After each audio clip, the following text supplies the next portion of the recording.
sacred sign of what? Of two things. Number one, of the real presence of our Lord. Number two, okay, of the real presence of His priest. Number three, the real presence of His body and blood, of His whole substance, body, blood, soul, and divinity. The Mass is a sacred sign, okay, instituted by Christ. When did our Lord institute the Mass? Okay, I already explained it to you. It was instituted during the Last Supper. Okay, kadugdumo, in the Last Supper, the Last Supper is first of all the Jewish Passover meal. And the Jewish Passover meal, doon ay four main course. Number one, the eating of the bitter herbs, salad, with the kerosene sauce, almonds, and vinegar. Okay. And then after that, the eating of the Paschal lamb. Paschal lamb, okay, which Moses, okay, in Exodus, okay, Moses instructed the Israelites every year on the 14th of Nisan. Okay. The third part of this ritual of the Passover meal is the eating of the unleavened bread. And it is this third part, the eating of unleavened bread, that our Lord changed the bread into the substance of His body. Changed.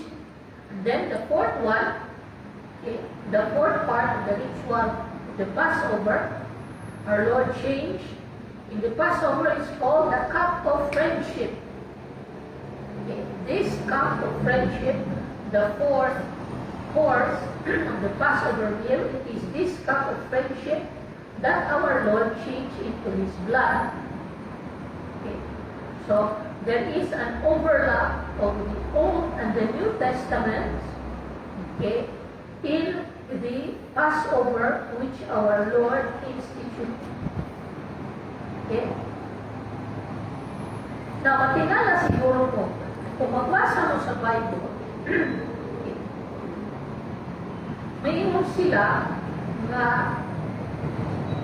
si Kristo na namatay, okay, sa panahon sa Paskwa, okay, during the Passover itself. Now, matingala mo yun ka, di ba ang Paskwa Friday? Nganong si Kristo, o yung mga tinunan, naghimo man sila sa Passover Thursday night.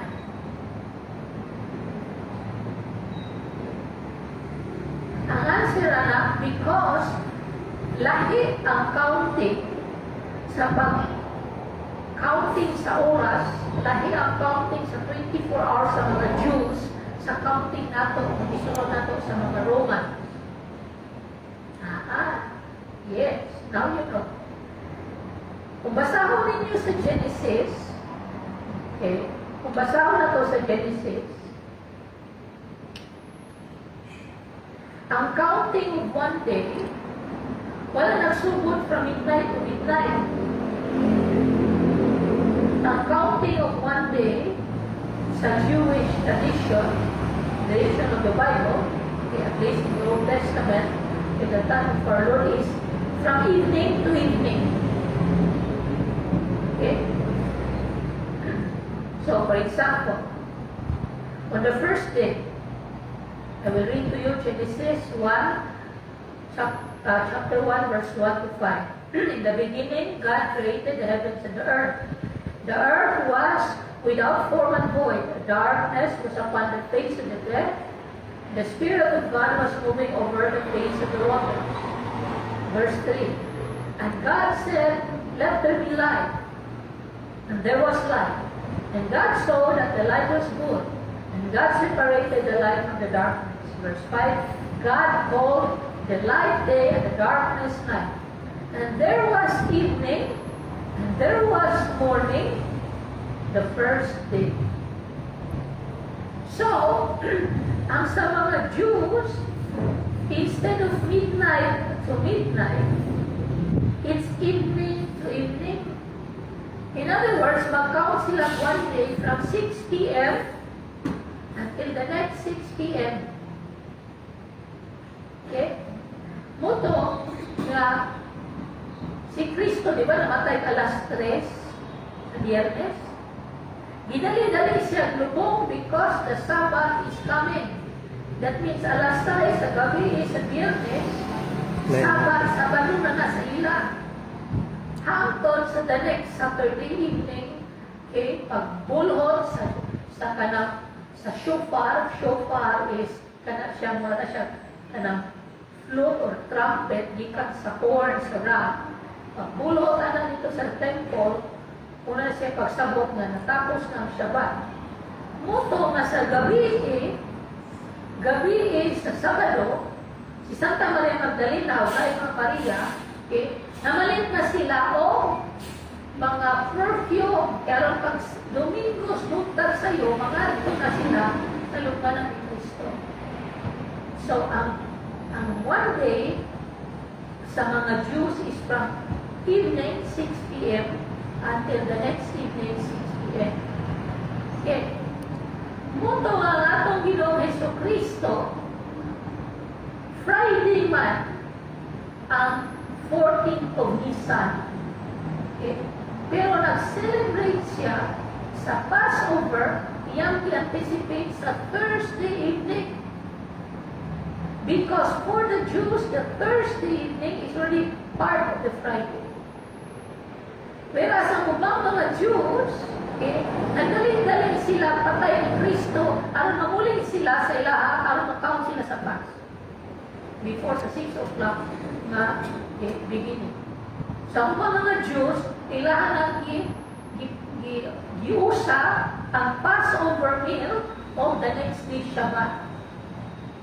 Bravo kita karon pag doon na gani, doon na usa ka karon holiday, ugma, tiispila, the next day holiday, sandwich na lang ito nas tunga. Wala po nagkibuhat sa mga Jews sa panahon ni Kristo. Di-sandwich nila ang Friday na ito sa Saturday. Kay Saturday, ordinary Shabbat man. Okay. So, ang atong Ginoo, i-anticipated sa Huwebes, unsay gibuhat sa evening sa Saturday sa mga Jews. Why? Because He Himself, on the Friday afternoon, is the real Lamb of God who was sacrificed on the cross. Okay.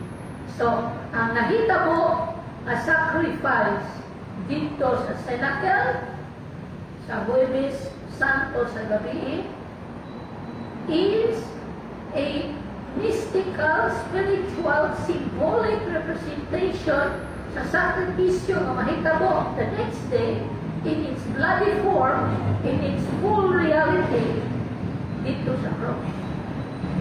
Okay? So, our Lord instituted the Mass in the Holy Eucharist as a sacrifice dito sa Cenacle sa evening o Monday, Thursday. Mabitaw na kita sa Huwebes Santo o sa misa sa gabi-ira o misa sa buntag. Because to commemorate the institution of the Holy Sacrifice of the Mass during the Passover meal, the last Passover meal of our Lord. Now, kung magbasa mo sa Gospel of St. Mark, our Lord said it explicitly, I will not eat of the fruit of this vine until it is fulfilled in my kingdom. Okay.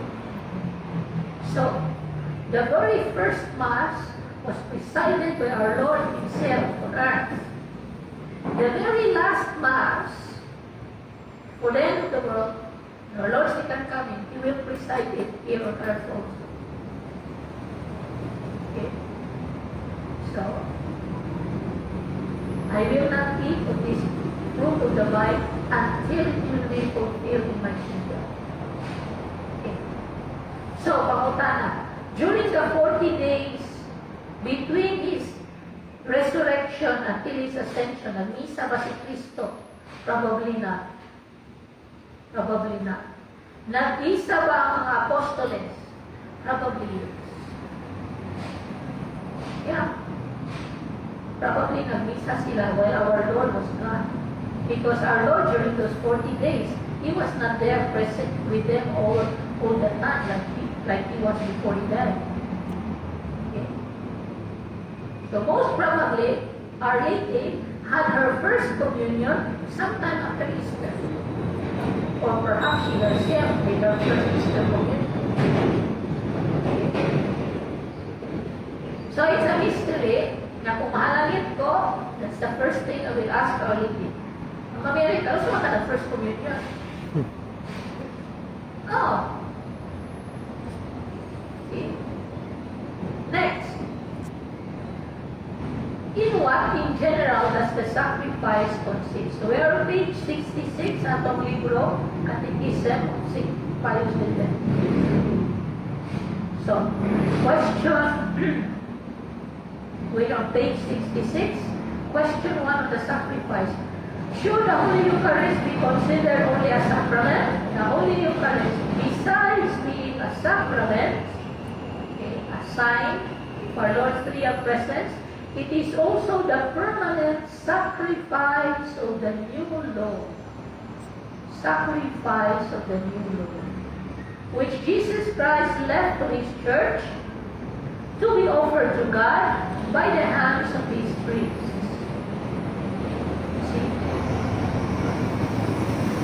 Ganong importante man ang sakripisyo. In fact, sa kadaghan sa mga sikta o mga religiyon karon sa kalibutan, ganong importante man ang sakripisyo. Because a true religion, worthy of its name, must have a sacrifice. If there is a pretended so-called religion who does not have a sacrifice, that is already a very false religion. Ay ano man, bisan ang mga natural religions, natural in the sense that their worship to God, God did not reveal Himself supernaturally to them, even the natural religions have their sacrifice. Okay.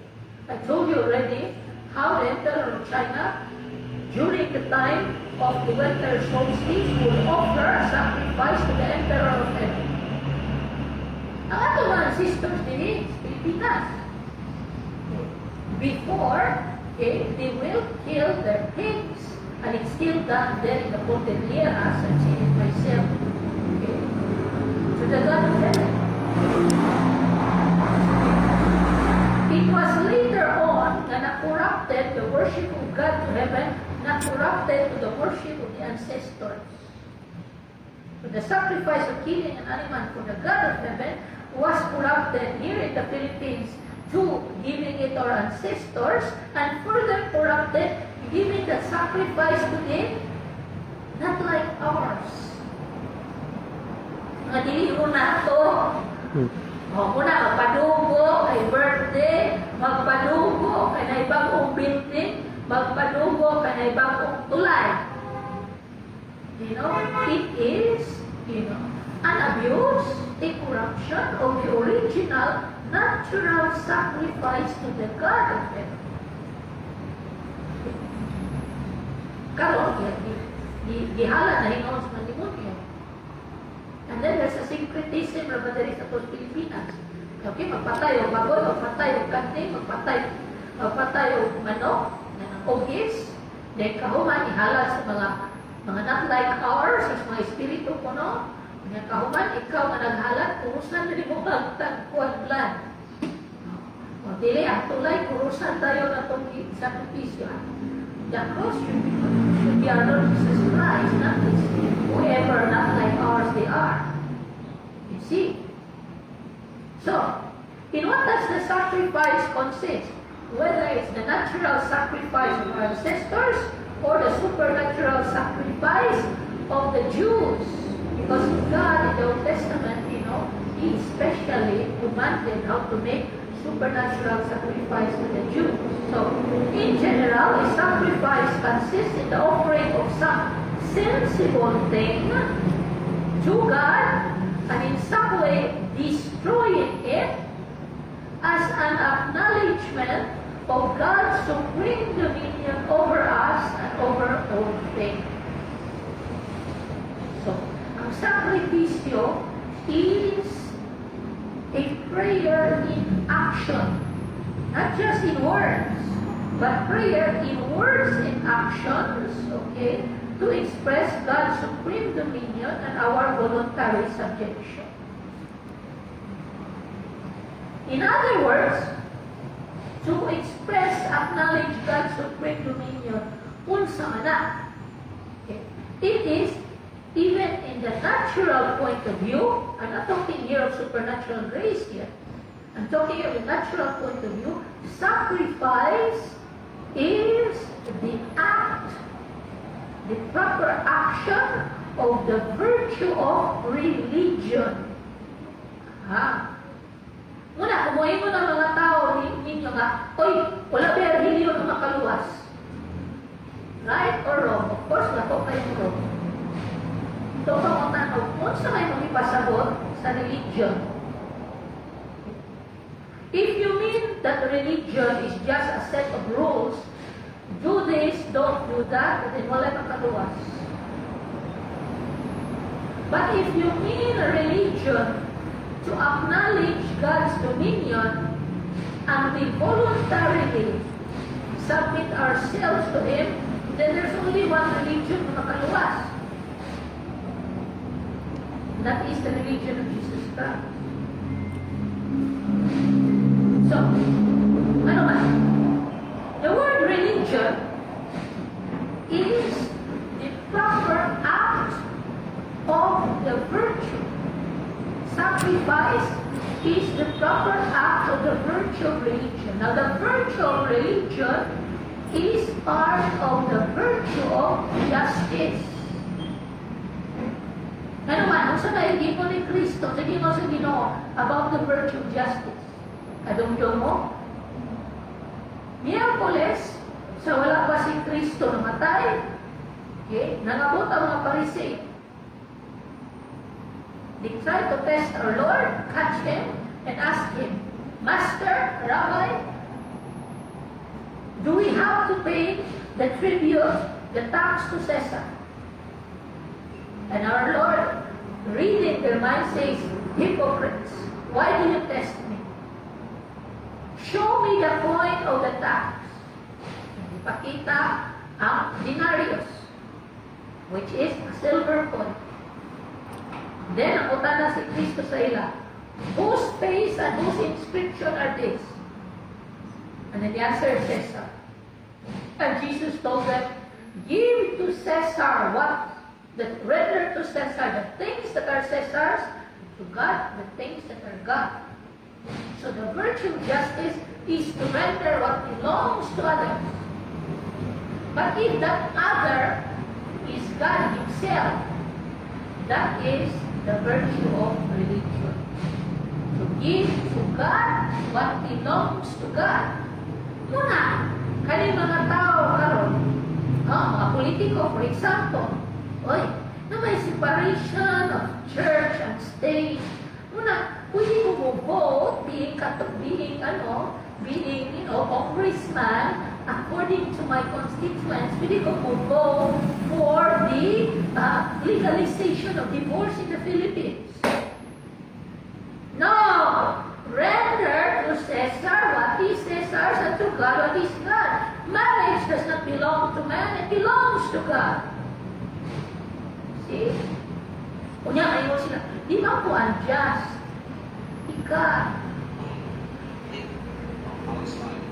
Napagayuman. Wala ko nangawat. Wala ko nanikas. Nisimba ka kanong Domingo? Wala. Di ka unjust? Di ka. You are unjust to God. Something does not belong to you, it belongs to God. See? Yung mga tao ko na, di ba ko unjust? Ano daghang kurap sa mga government officials? Ano daghang kurap sa gobyerno? Because ikurap nila pati ang Ginoo ilang itikasan. Di naman manimba. Kaya una mang luling hayaw o mato sa beach. Mato dinhi, mato dito, mato Hong Kong, mato Malaysia, Singapore, kay mag-shopping. Iuna ang muling kaysa sa worshiping. Of the worst corruption, okay? Pati mga pari, mga obispo niya, o mag-misa na lang tayo sulod sa mall. Basta kumang koleksyon. Pipiyas ka in the pocket na yan. See? Ating ginawa ng tinikasan. See? So the virtue of religion is to give God what belongs to God. The expression, the first action of religion is to acknowledge God. And how do we acknowledge Him? By offering a sacrifice. So sacrifice is the proper action of the virtue of religion. Now religion comes from two Latin words. Okay? Religare. Kabalo man ng mga bisis, hindi pa ba litigation, no? O, masama na gilaygit. Gilaygit ang kanang iyang mattress, gikat, kahumagkat, gitay daw. Religare is to tie back what has been loosed. Now, religion comes from that Latin word, religare. There is something that was broken that needs to be tied back. Now, another origin of the Latin word religion is re-eligere. Kabalo man ako sa eleksyon, no? Eleksyon, kita na sa eligere. Problema sa eleksyon sa Pilipinas, kasi papalit ang boto. O to the highest bidder. Kaya may hatas ako 500, ikaw 1,000. Hindi lang kung boto, 1,000. Nag-enjoy yung 1,000, ang nag-agulo for 6 years, kung sa term 6 years, nag-agulo, imagine, for 6 years, 1,000 may magagawa. So, we have made our own choice. Therefore, we need to choose again. And that's what religion is all about. What was broken? Original sin and personal sin broke our relationship between God, who is our Father. Who will give us the chance to catch up and reconcile with God? Jesus Christ alone. Romans chapter 8, St. Paul says, by the obedience of one man, death entered to the world, and all men sin in him. But by the obedience of another man, Jesus Christ, we are reconciled to God. So, all religions can say, wrong. Only the religion of Jesus Christ. Ngayon, true God o true man man siya. Kung true man na siya, hindi siya true God, and that's the belief of our neighbors over there. Sa Sisboa, Christ is just man, not God. Well, he cannot reconcile us with God. Because he's just man. Period. Unsa may kalahin niya sa ato, kung tao na siya. Unsa may tuwa sa iya, mamakalipunsal sa samahan, kung tao na siya. Kita na dito, you see? There's only one religion can say. The religion of Jesus Christ. Meaning, the virtue of His Sacred Heart. That's religion. Because religion is the virtue of the will, the virtue of the heart. It's not the virtue of my intellect. So, religare. We have broken our relationship with God the Father. Jesus Christ made it possible for us, through Him, through His Sacred Heart, to be once again tied with God. So the other, re-eligere. Adam and Eve made their own choice. They listened to the devil. We made our own choice.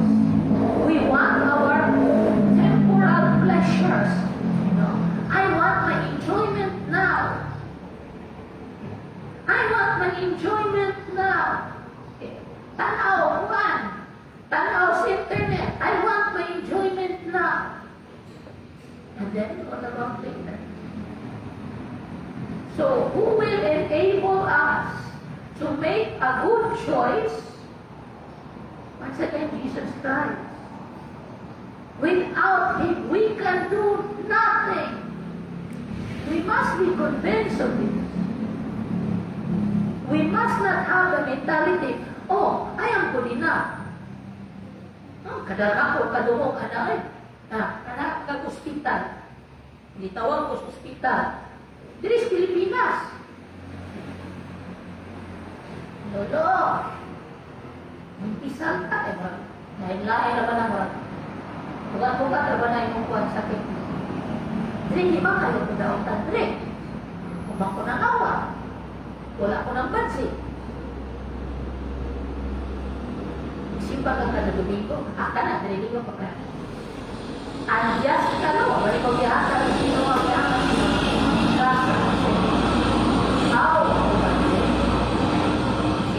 The ignorance here in the Philippines, 80% Catholic, the only Catholic nation of Asia. Pika. Catholic by name. See? So give to God what belongs to God.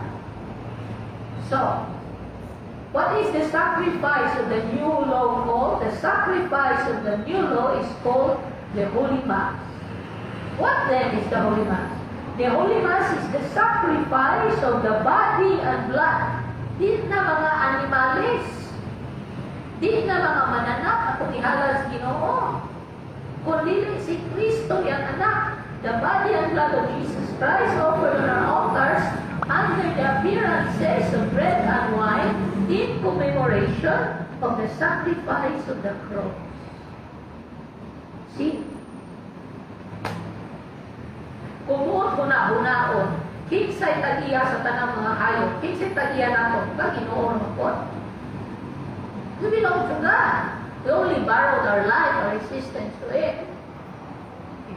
So, kung tinudon yun nato, na mag-offer of sacrifice, kinahanglan mapatay ta. Our life belongs to Him. Diba? But God does not want it yet. Kung napatay mission is kalimutan. Una, we need to express something, offer something that represents us. Okay? In the natural religions, that's something that represents us, the person offering, is the animal or the thing being offered. Now, where can you find in the Bible the first natural sacrifice? Be, kinsa man kuno be? Mangitlog na punta ka ang itlog sa kalbuntaga. Asa makita sa Biblia ang unang sakripisyo? Sakripisyo na natural. Dili pa revealed religion. Nag-offer sila sakripisyo, nagsuon nga dito. Si Cain o si Abel. That is the first natural sacrifice. Pero, doon ay twist to the story. God accepted the sacrifice of Abel but not of Cain. Unsa may sacrifice ni Cain? Parehas tubo sa ordo. Fruits of the earth and work of human hands. Yeah. Because he was a farmer, Cain offered the fruits of the earth. At tubo sa ordo ng misa. We thank you, God of all creation. We have this bread to offer to you, fruits of the earth and work of human hands. Allah! Nag-offer sacrifice ni Cain. Iba ko nila offertory prayer. No. So, God was pleased to accept the sacrifice of Abel. Kung saan may lihatag ni Abel? Ang yang offered to God, Abel offered to God his sheep. Because he was a shepherd. And not just his sheep. the best, the best, the fattest, and the most without blemish of each sheep. So, dito ang difference sa sacrifice ni Cain and sacrifice ni Abel. God could have accepted the sacrifice of Cain, the fruits of the earth, if they were the best fruits of his garden. But obviously it was not. Whereas Abel gave to God of all his animals the best of his animals. And that's why his sacrifice was most acceptable to God, but not that of Cain. It was not the best. Okay? Yang makadungog tag mga pare ron, pang mga obispo. Naglatin-latin. Ano, nindot-nindot na ilang kuan, ka na ilang mga sinina, nagkidlap-kidlap na ilang mga gold. Ka na mga gold, ipanghatag na nato sa mga kabos. Panghatag rin kuno sa mga kabos, pero tanawa ilang mga sinina, di ba, brande? Sige na, ang so, diling Gucci, o ganang sa kanang ilang kasunay sa pampalay, mga sining-sibilyan, di na, ang so, diling Levi's. Yeah, for the poor, what did our Lord answer? You have the poor with you all the time, but not me. And that's why, din sa ato, bahala na kaguliyaw, panahuman na itong building, yung pagpapot na ito sa altar, we must only give God that is the best. Ang example of Abel. And we mentioned the name of Abel, diha, sa kanon sa Tokisa. Kahuman sa consecration, we ask God to accept our sacrifice, just as He accepted the sacrifice of Abraham, of Abel, and of Melchizedek. Now, kung sa may nakalahi sa sacrifice ni Melchizedek, Melchizedek is the first person who offered to God not any more animals, but bread and wine. Bread and wine. Una, kasama ko sa itong altar, bread and wine. Pero, in the time of Melchizedek, the bread and wine na yan offer, okay, is a prefiguration. It is a prophecy by symbols and action of what our Lord will offer on the Last Supper. But the reality of all this will be His sacrifice on the cross. Una kumayon kanina sila ka, di ba kumutuo o Diyos na Katoliko? Si Adan o si Iba, di ba ito sila Katoliko? Wrong. They are Catholic. They believe the same faith as we believe. Para sa ilaha, they believe that Jesus Christ will come and offer His sacrifice for us on the cross. Kita, we believe Jesus has come, has offered His sacrifice, and He will come again. But the faith of the Old Testament and us in the New Testament, it's the same. Kung ito ang ginawa mo, Catholic, universal, in time and in space. The patriarchs of the Old Testament, they already know, they have some belief of that blessed Trinity. It's not as explicit as ours, but it's already there. Okay. Adam. How do we know that Adam believed in the Blessed Trinity? It is written. Problema lang, kaya ka magbasa-basa sa Biblia, makasabot silang ibasa. O ilang ibasa, wala kasulatan, ako din sa gusto nilang madungog, gusto nilang masabot. But from the very beginning, Genesis 1:1, the Blessed Trinity is there. Implied, but it's there. It's not clear, but it is there. Listen.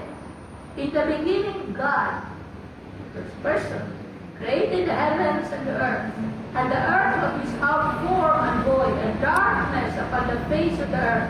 And the Spirit of God was moving over the face of the world.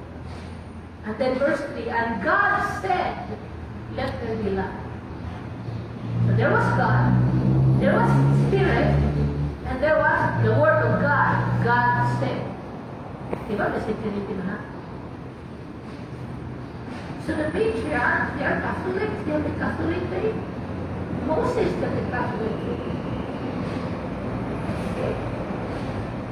Ang ubang mga tao, the simple people, they have an implicit faith. But it's the same Catholic faith. Catholic in time and space. So ang ilaha na sacrifice sa Old Testament, doon na sila value in as much as they prophesy the sacrifice of Christ in the New Testament. Otherwise, God Himself said in sacred scriptures, all the beasts of the field are mine. You don't have to offer to me the beasts of the field or the fruits of the earth. They are mine. But we offer to Him in His Son. Okay? So, in what consists this sacrifice?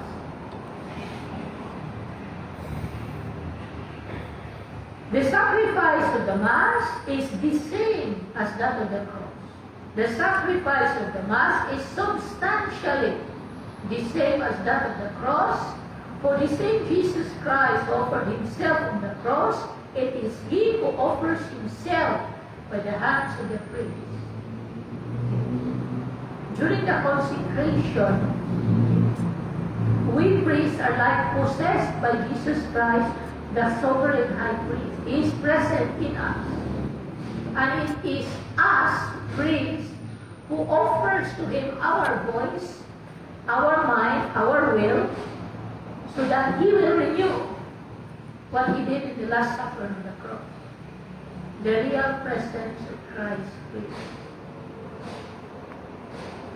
Una, ang fathers of the church would say, it does not matter whether it was Judas or Peter who pronounced the words of consecration. It is Christ who pronounced through it. So, bisan pa di ay, ang usa ka pare is in state of mortal sin, as long as he is validly ordained and he uses the words of the church and got the intention of the church, there is a valid Mass. But he himself commit a mortal sin. Ingon ana pag-igugma ni Kristo sa ato, mawa niya ipadipindi ang iyang real presence of sacrifice sa worthiness or unworthiness yung minister. It is for the love of you, for the love of the church. That pisang pag-unworthy ang minister, our Lord will still confirm when He said, He is really present, the sovereign high. But there's a side issue to that, which is very consoling. If Jesus is present physically, there is a spiritual presence just like at Calvary.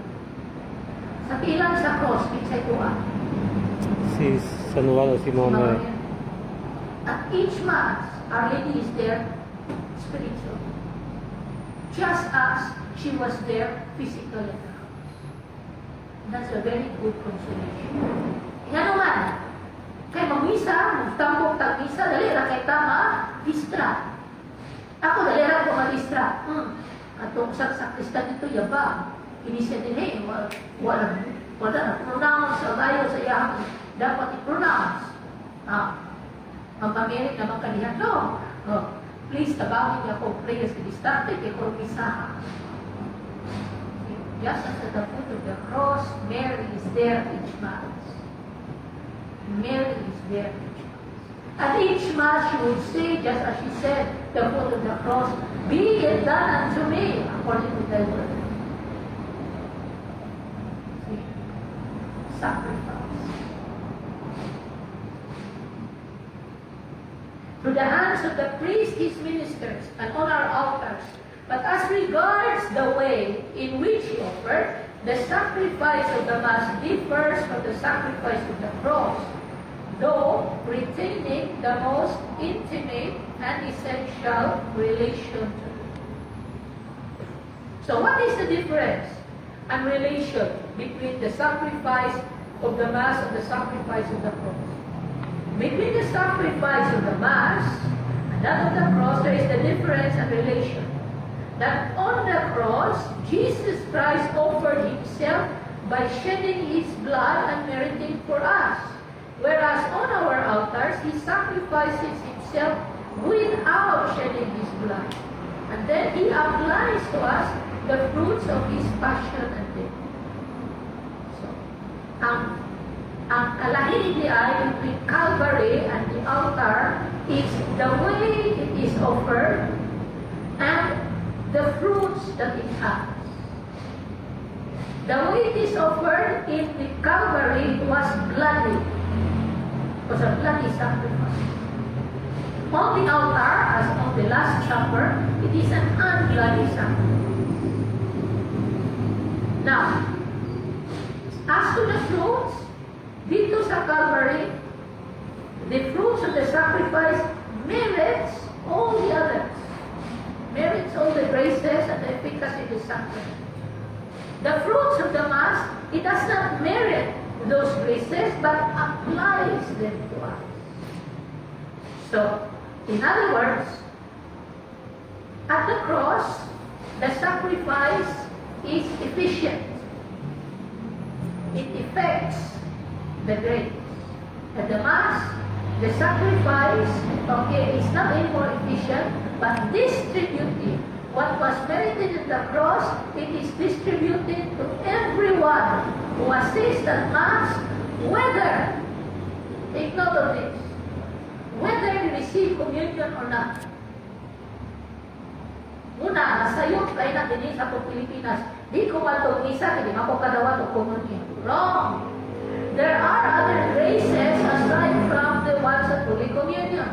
The Holy Communion, that is the cherry on the pie. But the pie itself, for those who cannot receive it, they can still have the pie, not just the crowns. Okay? Ano man, kung di ka mo simba, ay di ka makakomunyon, ang mahita mo anak, you will develop the habit of indifference. Di na lang doon kumanto simbahan. Ibig ay katoliko, mahita po, katoliko, simbahan. Bunyag kasalubong. Katoliko. Anak, kung magpakasal pa, kakaroon ang may kasal. Naguna mang kasal sa banig.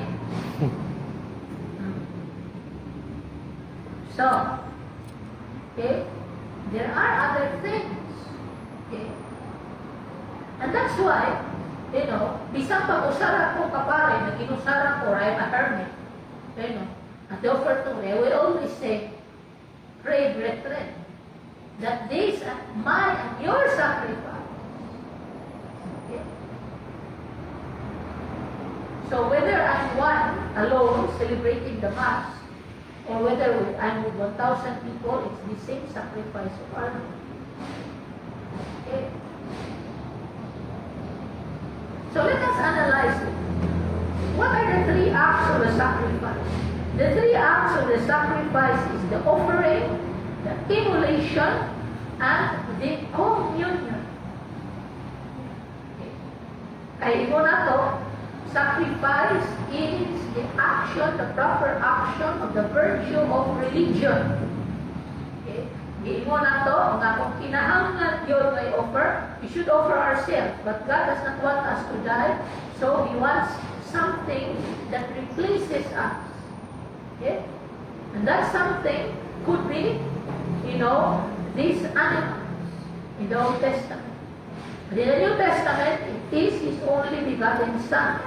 Okay? It is prophesied in the Psalms. Okay? Holocaust and peace offerings, the will is not, but a body thou hast fitted me, and I say, behold, I come to do thy will of God. Okay? And St. Paul quoted it in Hebrews chapter 12. Okay? So, our Lord becomes our sacrifice. So, we offer Himself.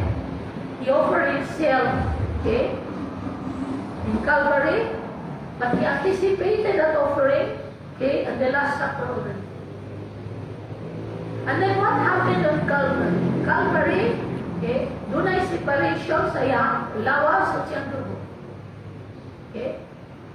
And to show vividly that separation, aron mahibaw-an sa tanan na He was not clinically dead only, He allowed, okay, that each side will be open. And then blood and water comes out. Meaning, wala na dinalo sa atong Ginoo. Ni usa ka mata sa iyang dugo. Wa nga iyang kini ako na niya inyo. No. Up to the last. Yang iula sa ato. Okay. So this is the separation. Okay. At the cross, there is in the sacrifice of our Lord, we must remember, there is a double separation. The separation of his soul and body, that constitute death, and the separation of his body and blood. Okay? So this double separation. In the sacrifice of the Mass, this double separation, okay, is done mystically, spiritually, through these sacred elements of Yahweh. So, first separation, body and blood. Okay? Because of the separation of the body and blood, just as in the cross, his soul and body were separated. So, body and blood were separated. At the Mass, there is the consecration of the body, and then there is the consecration of the blood. So, by this separate consecration, we make present, not just represent as a symbol, but we make present, okay, that separation of body and blood in Calvary. And because of that making present of the body and blood, okay, in Calvary, okay, we make present also the separation of body and soul. Now, in the Mass, aso na nato makita? Makita nato in separation of body and soul, okay? It will be represented, made present in the Mass, okay? Especially kahuman sa our Father. Kahuman Pater Noster, okay? The priest will pray silently, deliver us, O Lord, from all evil. And then, he will break the bread, the body of our Lord, take a little piece of the host and put it into the blood. Showing, the resurrection of our Lord, that his soul came back to his body, came back to his blood. So the double separation of Calvary, blood and body and soul, is made present at the Mass. Pero, ano kinahanglang mamamatay? Okay. And this is the accusation sa mga modernist na itong mga trani. O, ang mga trani, ang Ginoong Diyos, kaning muna puhaws dugo. No. It's not God ang iuhaws ng dugo. It is our sins, our evil, ang iuhaws sa dugo. God only pronounced, the wages of sin is death. The wages of sin is death. It's not from God, it's the evil, the demand of evil. Jesus died on the cross, He took the wages of our sin in Himself. O bitaw lang gitawa ko, Redeemer. He bought us back by His blood. His was a vicarious death. Okay? So, ang pagkamatay, okay, was not absolutely necessary for an offering. But because we are sinners who offer to God, okay, there must be some immolation, some destruction, some form of death sa butang atong i-offer. To show the wages of sin is death. And to show that when we approach God, our hearts is broken. And that's what the word contrition means. Contirere in Latin is to break down. And that's why Psalm 50:51, David says, a contrite and broken heart, the Lord will not despise. And that's the sacrifice of the Mass. The most perfect expression of that psalm. A contrite and broken heart. And Jesus Himself is the first broken heart. He sacrificed. And this broken heart is represented when the host was broken. And so, at Holy Communion, let us present our brokenness to God, our failures, our failing selves, and He will make us whole. That's the Mass is all about. So, kahuman sa emulation, sa brokenness, comes the union. Kita na gitawag, communion. There is a common union between Christ and us, and between us and our brethren. So, communion is the answer to our brokenness. Our union with Christ will heal us. Our union with Christ will heal our conscience. The condition, of course, that we receive communion worthily. Worthily. Kung wala na akong problema ron sa Pilipinas, daghan kayo magpakumunyan, daghan kayo minister, daghan kayo mga pare. Pero, hindi pare, hindi minister, ano sa ano sila katapusan ng umpisa? Worthy communion. Kita, are we regular in our confession? Remember St. Paul himself, 1 Corinthians chapter 12. He who eats this bread and drinks this cup unworthily is drinking judgment to himself. So what other relation as the sacrifice of the Mass that of the cross? Another relation, the sacrifice of the Mass, that of the cross, is that the sacrifice of the Mass represents in a sensible way the shedding of the blood of Christ on the cross. I told you, the double consecration. Because in virtue of the words of the consecration, only the body of the Savior is made present under the species of the bread, and only His blood under the species of the wine. Although, by natural concomitance and by the hypostatic union, the living and real Jesus Christ, means His total substance, body, blood, soul, and divinity, is present under each of the species. And not just under each of the species, under each particle, under each drop of the consecrated wine. And that makes us different. The only thing, okay, that the Catholics and the Schismatic Orthodox have in common is the belief of the real presence. Ano man? Tanawa mga Schismatic Orthodox, they don't have communion on the hand. They always receive it on the mouth, on the tongue. Okay? And then, they don't just receive it on the tongue. The deacon will have, like our communion plate, plus, doon natugin na sila red na cloth under them. Parehas pa communion cloth. Why? Because the whole Jesus Christ, the whole substance, body, blood, soul, and divinity is present in each particle, in each drop.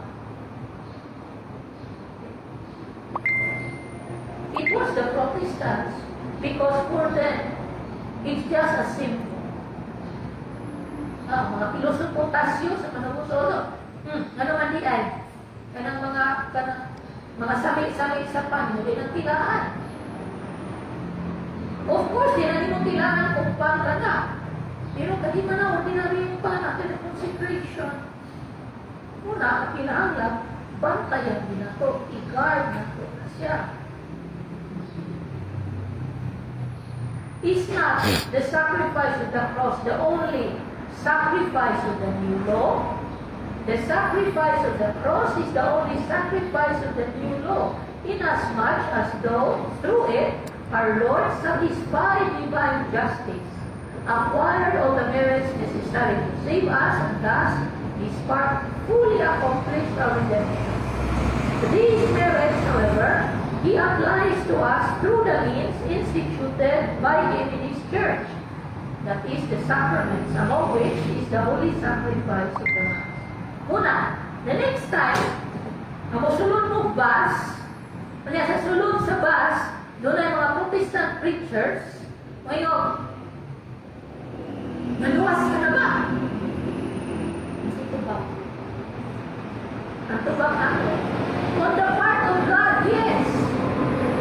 Because our Lord died for me, and He provided the second seven sacraments. But on my part, nagpadayon ako dawa worthy sa sacraments, that is not sure. Naluwas ka na ba? On the part of God, yes. But on the part of my cooperation, that's the problem. And I pray to God and I do good works precisely to exercise myself to be worthy of God's call and God's grace. You see? In other words, God does not impose His salvation on us. And God gives His grace to whom He wants, as He wants, whenever He wants. Kung ikaw na, you know, the parable of the sower. He threw everywhere He sees. Provided nga kita, we are the good ground. Dili ka itong rocky, thorny ground. So, when does that happen? When does this our Lord throw the seed? When He threw Himself is the seed, the Word of God, at Holy Communion. So it is for us to keep the ground of our soul a good ground, not rocky, not thorny, not hard ground. Okay, thank you for listening. Ano, kadali rasuras.